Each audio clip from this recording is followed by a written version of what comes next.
জয়গুরু।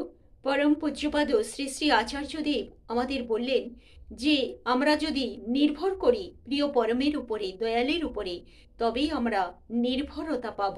নির্ভর করতে হবে, তবেই কোনো একদম ভাবনা থাকবে না, নির্ভাবনা হতে পারবো। তাই নির্ভর করতে হয়।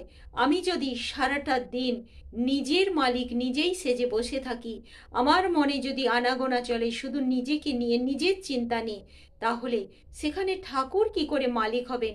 ঠাকুরকে তো আমরা দূরে সরিয়েই রেখেছি। এটাই আচার্যদেব কিন্তু বলছেন যে আমাদের নির্ভরতা করতেই হবে, তার উপর নির্ভর করতে হবে। তাহলে কিন্তু কোনো ভয় থাকবে না, আমরা নির্ভাবনায় নিশ্চিন্তে বাঁচতে পারবো। কারণ তাকে তো মালিক করেছি। তবে কেন আমি মিছে এত চিন্তা করে একা একা মরছি? আর যত চিন্তা করব ততই কিন্তু শেষ হয়ে যাব।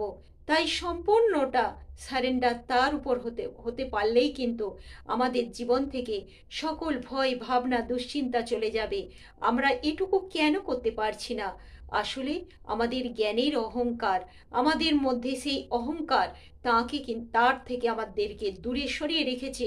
এই অহংকার যখন আমরা দূরে সরিয়ে দেব, তখনই কিন্তু আমরা তার হয়ে উঠতে পারবো।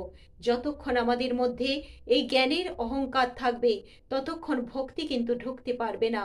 জ্ঞান আলাদা আর ভক্তি আলাদা। ভক্তি দিয়েই কিন্তু ঈশ্বরকে পাওয়া যায় খুব সহজে, জ্ঞান দিয়েও পাওয়া যায়, কিন্তু সময় লাগে। আর ভক্তি থাকলে সে একটা ছোট্ট শিশুও কিন্তু ভগবানকে লাভ করতে পারে। তাই ভক্তি বিনা সাধনায় কখনোই সিদ্ধি লাভ করা যায় না। এটা আমার প্রিয় পরমেরই কথা। আসুন সবাই সেই অন্তরে ভক্তি আনে, তার উপর পুরোপুরি বিশ্বাস রেখে আমরা চলি। জয়গুরু, সবাইকে জয়গুরু, বন্দে পুরুষোত্তম।